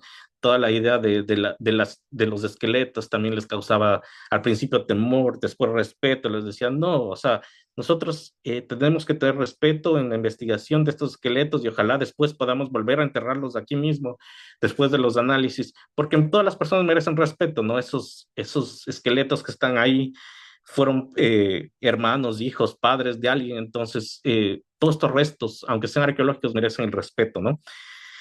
Entonces la comunidad, después de esta investigación, después de ver cómo es realmente un trabajo arqueológico, se empoderaron mucho, ¿no? En el cuidado de esto. Nosotros teníamos, como digo, se hizo bastante famoso, entonces teníamos gente que quería ir a huaquear. Huaquear es, si el que no sepa, es hacer excavaciones ilegales, ir a sacar las ollas, ¿no? Y ver si hay oro, porque es lo que piensan que existe oro, muchas personas. Entonces la comunidad mismo de ahí se hacía turnos para ir a ver en la noche, a ver que no estén haciendo nada. Nosotros también íbamos del equipo, o sea, yo y mi equipo íbamos también en la noche a ver que no pase nada. Entonces hicimos un buen grupo con la comunidad. Después nos invitaron incluso a las fiestas. Eh, Trabajar así con respeto tanto al bien arqueológico, para que ellos también entiendan la importancia y trabajar con respeto sobre todo a las personas locales, ¿no? No ir de jefe, no ir de capataz para allá, sino de un compañero más de investigación es importante para que la arqueología, como digo, sea vista como algo importante para ellos y que no sea visto como un freno, porque muchas veces muchas comunidades lo ven como un freno del llamado progreso, ¿no? Entonces, Esa es la experiencia que se tuvo con la comunidad.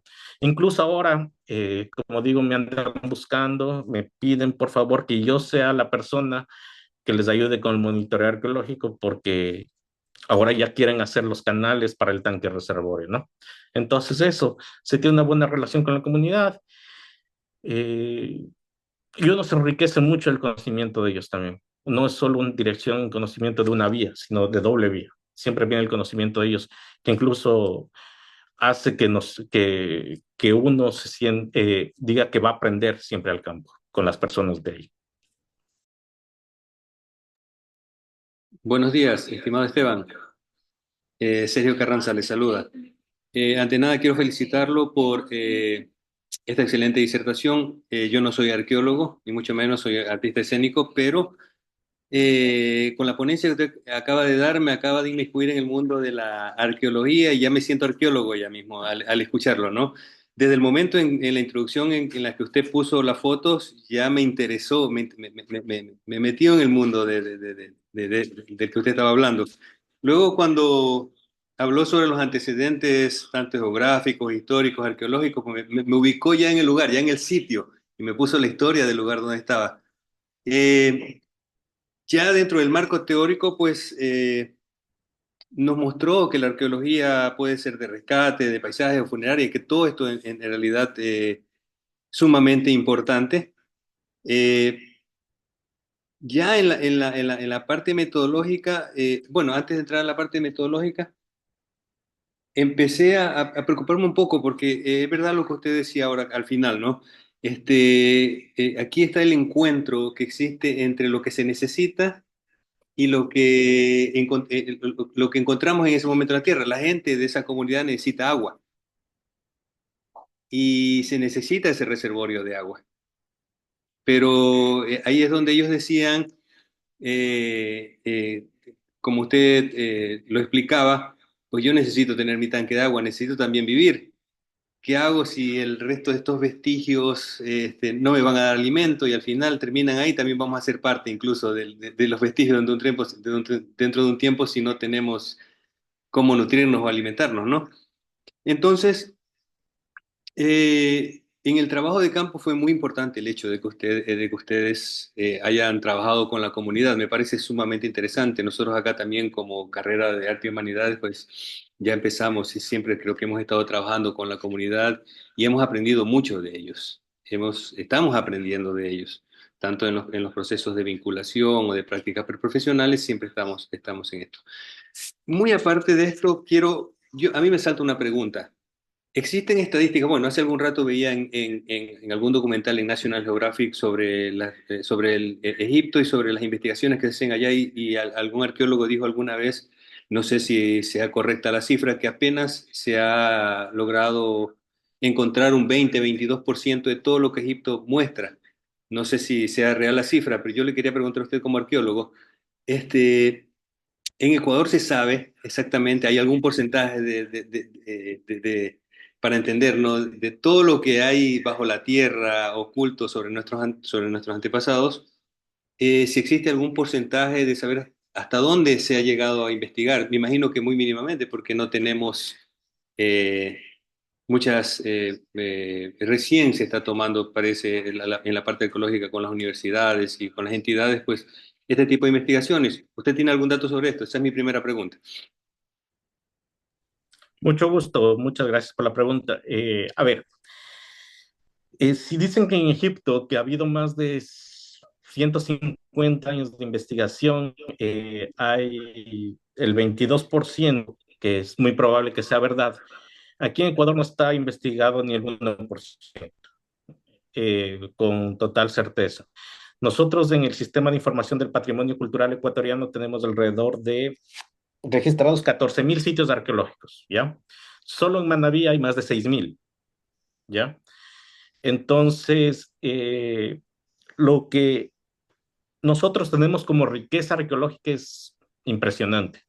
Yo trabajando como arqueólogo zonal aquí en la provincia de Manabí, eh, he conocido sitios tanto a la orilla del mar como en la parte interior impresionantes que no están protegidos. la legislación ecuatoriana, el COTAD, te dice que la gestión de los sitios arqueológicos y la protección está a cargo de los GATS locales, ¿no? De los GATS municipales.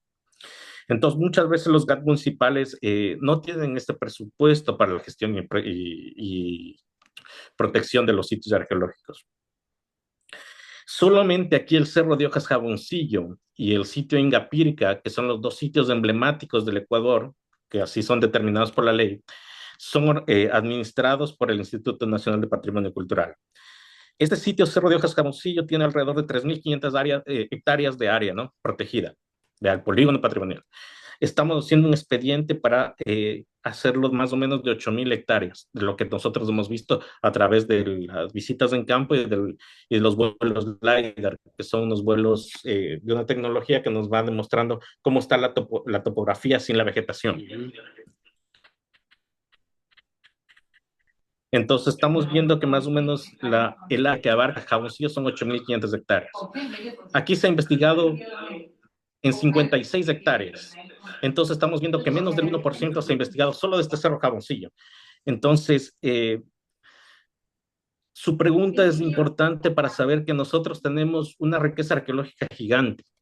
Lo que nosotros debemos hacer como academia, como entes de control y desde la política, ¿no? Desde la administración local, es saber que se puede hacer bien las dos cosas, tanto la creación de infraestructura que es necesaria para la gente, que es muy necesaria, o sea, las personas no viven de la arqueología, viven de otras cosas, ¿no? La arqueología puede ser como es una parte importante para la vida de cada pueblo, ¿no? De cada comunidad. Pero muchas veces, como en este caso Mulalón, necesitan agua. Entonces se puede combinar las dos cosas, tanto la protección al patrimonio, que es muy importante, que es lo que yo vivo, que es mi profesión, que amo mi profesión, pero también se puede combinar con la infraestructura que necesita la gente. Como decía al final, la arqueología no debe estar en el ego de los investigadores, sino en el servicio a la comunidad. Eso, muchas gracias. Una segunda pregunta que tenía ya para finalizar, disculpa. Según los estudios que han estado haciendo a nivel nacional, ¿en qué parte, en qué región del país, del Ecuador, existe más riqueza arqueológica? ¿En la costa, en la sierra, en el oriente? ¿O existe equidad, o sea, igualitario? Según, bueno, solo se ha detectado según su punto de vista menos del 1%, pero en esa cantidad, en ese porcentaje, ¿en dónde se encuentra más esta? A ver, no se ha detectado el 1%, se ha investigado menos del 1%. No Ya. sé, detectado no sé cuánto, en realidad no puedo decir una estadística en sí. A ver, creo que Manabí, la provincia de Cañar y la provincia de Imbabura son las que tienen mayor vestigio en monumentalidad, que es lo que más se ve, que son construcciones como tolas, terrazas, paredes de piedra, que son lo que se ve, ¿no? Pues desde sin excavar. Pero todas las provincias tienen en realidad una riqueza arqueológica gigante, porque toda esta zona de lo que es llamado Ecuador el área norte de los Andes, que es conocida en arqueología esta zona, fue habitada desde Valdivia, o sea, desde antes de Valdivia, desde Las Vegas, desde la parte prehispánica, ¿no? Paleolítica, perdón, desde la época paleolítica. Entonces, yo diría, o sea, desde mi punto de vista, donde existe más monumentalidad y donde es más fácil encontrar, es en la provincia de Cañar, Manabí e Imbabura. Muchas gracias.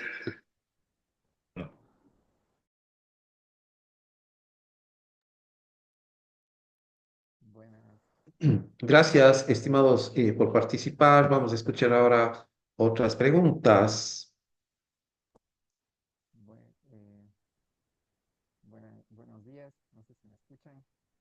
Vamos a escuchar, estimado Esteban, la pregunta de Ismael. Ismael, Bueno, si no sé si me escuchan no te ahí. escuchamos bien, ahí te escuchamos.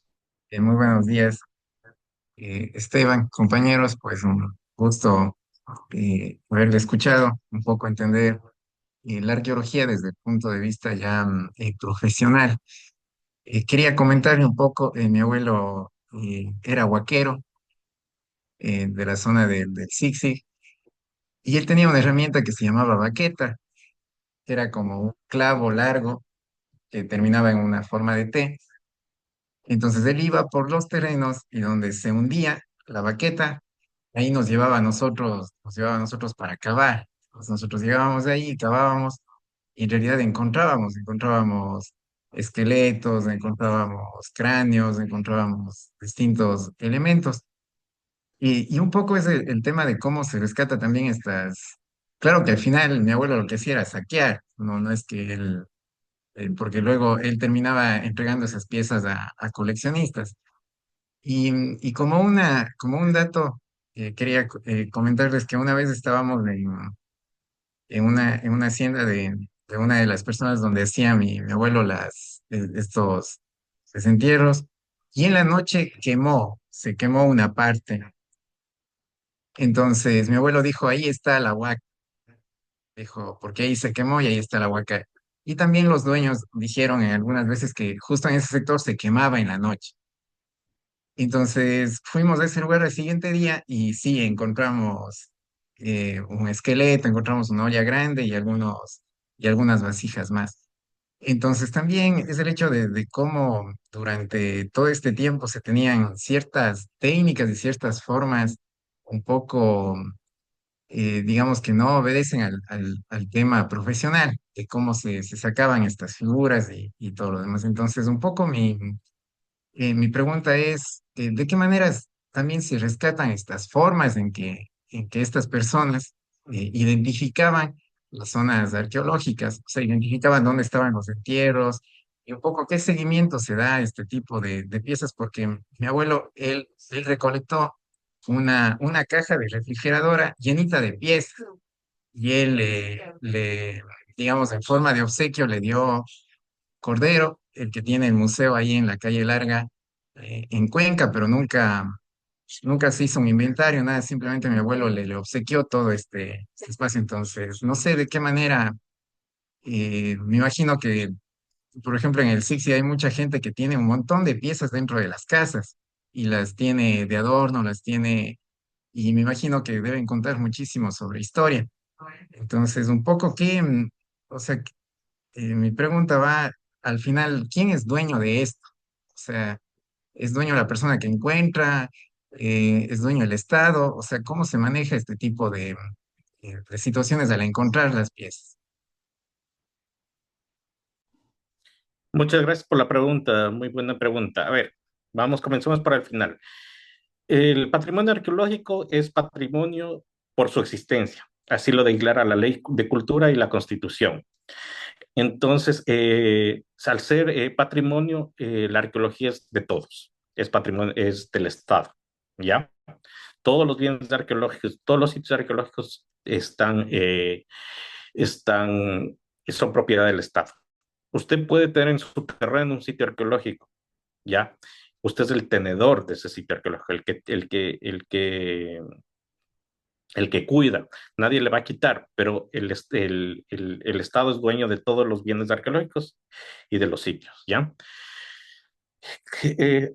Sigamos con la pregunta. Los bienes arqueológicos, la importancia de los sitios arqueológicos, desde el estudio de la arqueología en sí, la investigación arqueológica científica que se llama, más que los objetos, más que tener el objeto en sí, en el, en el, en el museo, lo que nos da la información es encontrar el contexto, ver cómo fue dejado, cómo está puesto. Por eso nosotros excavamos con tanta minuciosidad para encontrar todas las capas de tierra, todo lo que está al lado de la vasija, todo lo que está al lado del esqueleto, encontrar ese contexto. Eso nos da la información. De una forma muy simple se puede decir que el arqueólogo es un detective del pasado, ¿no? Desde la cultura material, de lo que fueron dejando, nosotros vamos estableciendo, amparados en nuestra teoría y en nuestro método, vamos estableciendo relatos de lo que pasó. O sea, el contexto es el que nos va diciendo la historia, ¿ya? Porque al final, la vasija encontrada, la vasija que veo en un museo, es un artículo que está en el presente. La vasija no me puede decir nada más allá de las características de la vasija, pero si la vasija fue encontrada en el contexto donde fue dejada, sí me puede dar mucha más información. Entonces, por eso es importante proteger y cuidar los sitios arqueológicos. De las técnicas de huaquerismo, desde el conocimiento popular, obviamente que en el campo siempre nos han dicho básicamente que hay gente que se dedica a este tipo de actividades y todo este tipo de cosas. Pero como le explicaba en la pregunta anterior, nosotros necesitamos el contexto. No nos sirve que nos den la vasija si nosotros no sabemos cómo fue dejada. Este tipo de técnicas como la baqueta destruyen muchas veces el contexto arqueológico, entonces no nos ayuda mucho a los arqueólogos. Hay que decirlo también que como es patrimonio, también en esta época, después de la reforma del COIP, del Código Integral Penal, las excavaciones ilegales y la venta de bienes arqueológicos está penada también, ¿no? Está penada por el Código Integral Penal en el artículo 257, si no estoy mal, en donde puede tener de 6 meses a 3 años de reclusión si se notan, si se dan este tipo de actividades, ¿no? Entonces, lo importante, como digo, de la arqueología es va a dar todo. Como explicaba en mi investigación ahí en Mulaló, la arqueología del paisaje nos permite, desde este marco teórico, nos permite entender tanto la parte natural como la cultural, esta posición de naturaleza cultura, ¿no? Y a partir de eso llegar a interpretaciones más altas. Eso, gracias. Gracias.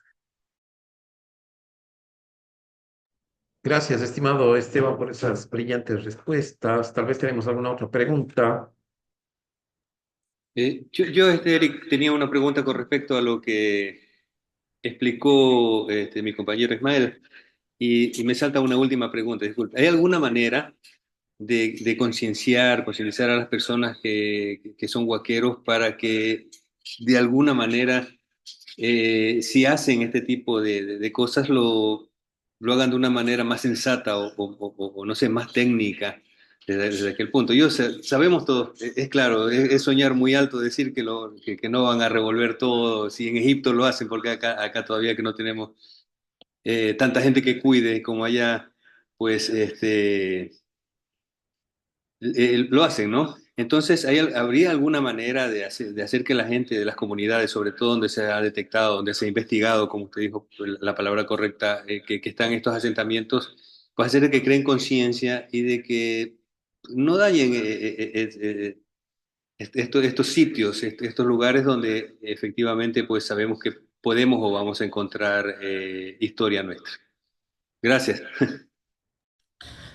Ya, entiendo su pregunta.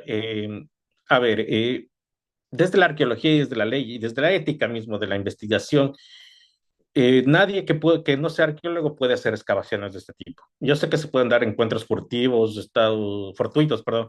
Está usted construyendo para su casa y está cavando los cimientos y encuentra un hoyo. Eso se puede dar.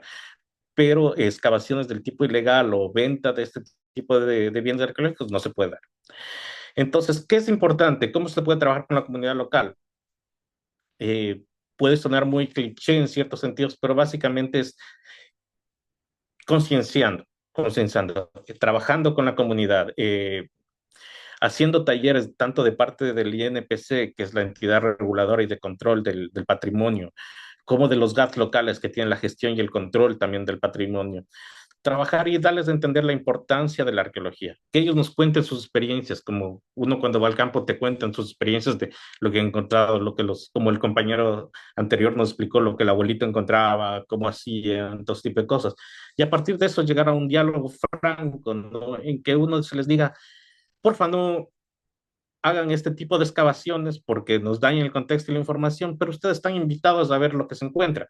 Vean nuestro método, que es para nosotros lo que nos importa es la información, la ciencia, pero la vasija va a ir a patrimonio y si después ustedes quieren solicitarla como tenedores aquí en la Junta Parroquial y armar su museo aquí, nosotros podemos ayudar en eso. Entonces, ese tipo de cosas, ese tipo de acuerdos en la comunidad se puede llegar y creo que pueden dar buenos resultados. Gracias. Gracias, estimados docentes, por sus participaciones, siempre a la altura de la conferencia. Y realmente Esteban nos deja unas inquietudes bastante interesantes en el mundo académico, por cuanto a la arqueología, por ese mismo hecho de que existen pocos profesionales y un poco estudio sobre sí misma y en el desarrollo que Esteban ha tenido a bien comentarnos en el desarrollo de la arqueología con respecto al contexto tanto histórico como el contexto territorial, el contexto social, es importante como devenir dentro de las condiciones académicas, ¿no? Se sabe, por ejemplo, de aquellas excavaciones arqueológicas, los fines que tuvieron a las culturas provocadas, por ejemplo, por las inundaciones. Y esto nos lleva a pensar que esas culturas que se asentaron en lugares en los cuales nosotros estamos asentados, por ejemplo, pues nos están advirtiendo en el tiempo y en la distancia de que existen riesgos también contextuales, ambientales, que nosotros deberíamos tomar en consideración, por ejemplo, y que provocan situaciones como las que estamos viviendo en la actualidad en Manabí con respecto al tema de las inundaciones. Esto es una gran interrogante la que nos plantea Esteban de manera prolija y bastante interesante. Le escuchemos a Natalia Macas, muy gentil, le escuchamos. Buenos días. Yo en sí quería preguntarle, verá, aquí en Loja hay un lugar de cosas antiguas. Por ejemplo, yo le comenté al señor que yo tenía unas monedas que me las había encontrado en el 2019 que eran pesos y él me dijo que él me las puede cambiar por algo que me haya interesado de, digamos, del lugar donde estaba. Habían relojes antiguos, también había demasiadas cosas antiguas. Habían dos cascos que eran de la Guerra Fría, digo, de la Primera Guerra y de la Segunda Guerra. Y digamos, o sea, me pareció demasiado curioso esta dinámica donde habían personas que podían traer cosas antiguas y que las podían intercambiar o interactuar con otras cosas. Y el contexto de las cosas que tenían ahí guardadas eran de que los fundadores, por así decirlo, o las personas que estaban ahí, eran personas que viajaban a otra parte del mundo y las traían de allá y las ponían ahí como para exhibición, para ver. Antes las exhibían, pero me parece que fue por los estudiantes que empezaron a regar la cola, refrescos en todas las cosas y se llevaban, digamos, cosas de las radios antiguas que no tienen ningún precio y no tienen ningún sentido, pero que dañaban ciertamente el monumento, por así decirlo. Entonces dejaron de hacer estas exhibiciones y todo eso porque la educación de estos estudiantes eran demasiado malcriados, por así decirlo. Entonces me parece curiosa esta dinámica que se hace aquí. No sé si sea legal o no, pero me parece bastante interesante que uno puede intercambiar cosas que tenga antiguas con algo que le haya llamado la atención. Eso era mi punto. Todo bien, muchas gracias por la pregunta. A ver, en relación a antigüedades, bienes materiales, hay que decir que los bienes arqueológicos pueden ser también de la colonia y la república, ¿no? Entonces también son bienes arqueológicos esos tipo de bienes materiales. Nosotros más o menos los bienes arqueológicos los vemos hasta inicios del siglo XX, lo que se llama la arqueología industrial. Entonces, este tipo de pesos que dice estas monedas también son arqueológicas, como digo, son patrimonio. Entonces, o sea, puede existir personas que tengan, pueden ser personas tenedoras, ¿no? La ley te da un mecanismo también para legalmente ser tenedor de estos tipos de bienes. Lo que sí es que hay que tener bastante cuidado con los bienes culturales, ¿no? Para una exhibición hay que tener una, una línea museográfica y museológica importante y bien diseñada para la protección de los bienes. Como digo, los bienes culturales son patrimonio de todos, entonces, sin importarlo, cuidarlo, es importante cuidarlos, ¿no? Porque es el patrimonio ecuatoriano, una partecita también es nuestra. Entonces, este tipo de espacios, así que se puede intercambiar también bienes culturales o ese tipo de cosas, no está aprobado por la ley. No se puede hacer intercambio de bienes culturales y menos son patrimoniales. No se puede. Son patrimoniales, no se puede hacer intercambio. Entonces, es importante y es interesante regular este tipo de cosas, ¿no? Porque en primer lugar se está comercializando con el patrimonio y en segundo, cosa que es prohibida y que está mal éticamente. Y segundo, tal vez no existe una museografía y museología adecuada para el cuidado de estos bienes. Eso, gracias. Muchísimas gracias, Esteban. Agradecemos profundamente a nuestros ponentes por compartir sus valiosas experiencias y conocimientos con nosotros, así como a cada uno de los participantes por su interés y compromiso con el aprendizaje y la reflexión académica. Invito a los participantes a encender sus cámaras para hacer una fotografía sobre este primer encuentro.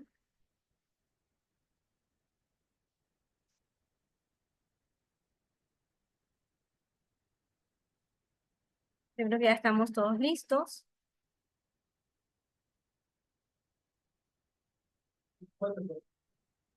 Muchísimas gracias y damos por concluido este primer día de nuestro webinar sobre propuestas docentes de artes y humanidades. Nos reencontraremos en nuestra siguiente jornada el día de mañana para seguir explorando nuevas perspectivas y enfoques en nuestras áreas de estudio. Muchísimas gracias y hasta pronto.